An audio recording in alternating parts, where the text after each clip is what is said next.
Hey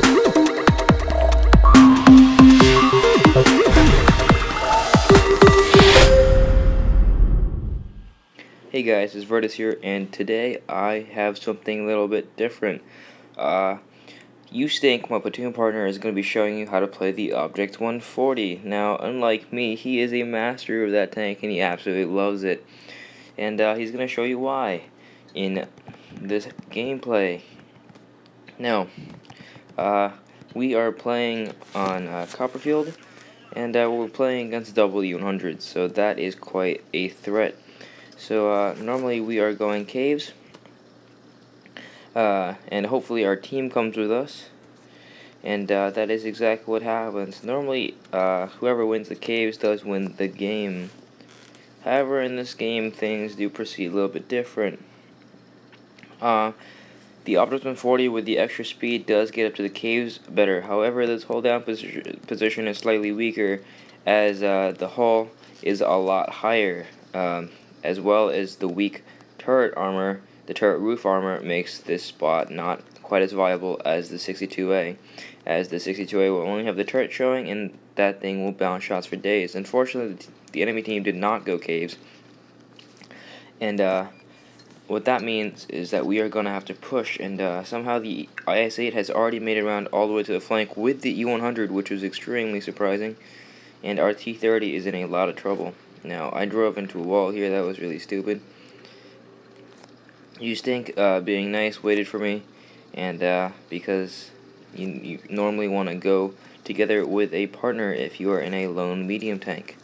Now, the enemy team has started capping, but the timer is not running down very quickly yet, so I'm able to get some free shots into things like this Conqueror right here.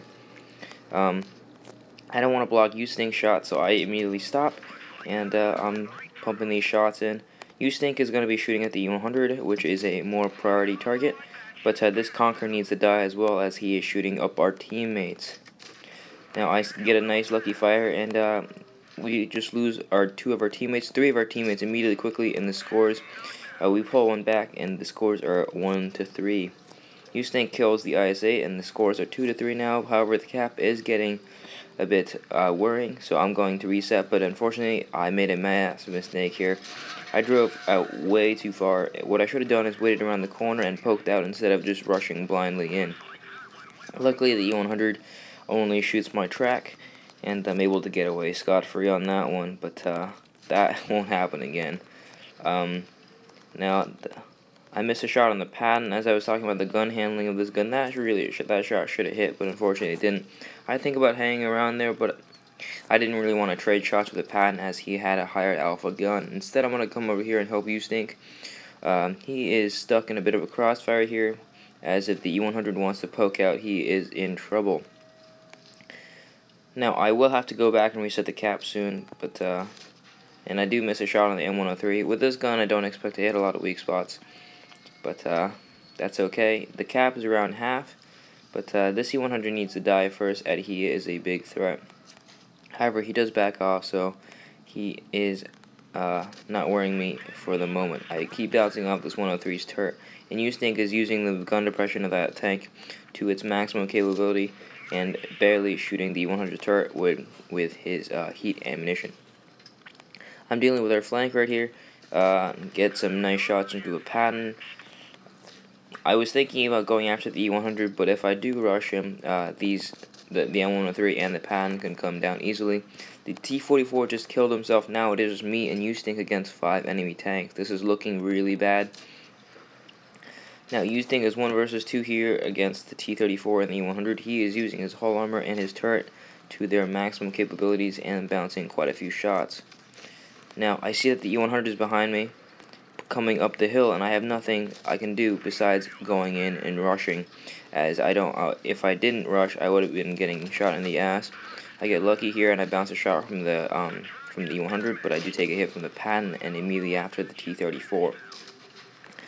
I'm focused on this E100 as he is our main threat, and unfortunately Yuestyink is fortunately occupied with the other E100 at the moment, and I really need to kill this T-34. I do get him, but unfortunately it's me versus the Patton at the moment, but the E100 is about to come around. I missed the shot on the Patton, and I only hit the tracks. However, this is me going down as I did miss a shot on the pattern. What I really should have done here is hung around and killed the pattern, but unfortunately I did go down before I was able to make the snapshot on the pattern. Now it's just Yuestyink. He's taking this opportunity to shoot at the E100. Now Heat is shooting very well here with his Heat rounds. Pen the M103 side of the turret, and the pattern makes a mistake here, hangs around for too long, and he gets killed by Yuestyink. Now it's not looking too good as he is a one-shot for the E100. However, he is in a pretty good spot as his gun depression is just barely good enough to get his gun down and shoot the E100. Now, at this position, the E100 is shooting up at him, and as long as he does not expose his lower plate, his upper plate will be good enough to bounce him E100 shots. However, if the E100 decides to start shooting heat at the turret, Yuestyink could have some problems. Now, he gets into a nice spot here, side scraping, and that extra 5mm of side armor, making it 80mm, does make this tank a not too bad of a side scraper, and he gets a really lucky shot to the hatch of the M103. Now he's just a 1 versus 1 against the E100. However, he is a one-shot. He's trying to bait the E100 to come down so he can circle him, but unfortunately the E100 does not take the bait. Yuestyink has to go around at this point, but he cannot poke out as he will be facing this way. I did tell him the gun is pointed this way, but I'm pretty sure Yuestyink already knew that. I'm just making sure though. He shoots some nice heat into the E100, and he's side scraping a little bit too much here, and luckily the E100 shoots HE, and he gets lucky because the E100 did not hit the hull. He only hit the tracks, and that was only the splash damage. I really was scared here, as I thought Yuestyink was just giving up and YOLOing in, but instead, what he knew and what I didn't know at the time was that the E100 was ammo racked, and at this position, he just got a lucky bounce off his upper plate as well. If the E100 was shooting heat there, he might have lost the game right there, but fortunately, he wasn't, and Yuestyink pulls it off. So, that was a 10k damage platoon for us. I did around 3.4k, and Yuestyink did a 7.1k damage game. Unfortunately, there is some show lag here, so you're not able to see his damage result screen, but I'm going to ask Yuestyink to post the end result image probably in the comments somewhere, and I will add it to the description, as you can see. So that was basically a massive carry from Yuestyink, and I'm really glad he was there for me at the very end. So that, boys, is how you play the Obj.140. He is a complete master, and if you need help, I think feel free to send him a PM, and I think he'll be willing to help you out. Thanks, guys, for watching, and I'll see you guys next one.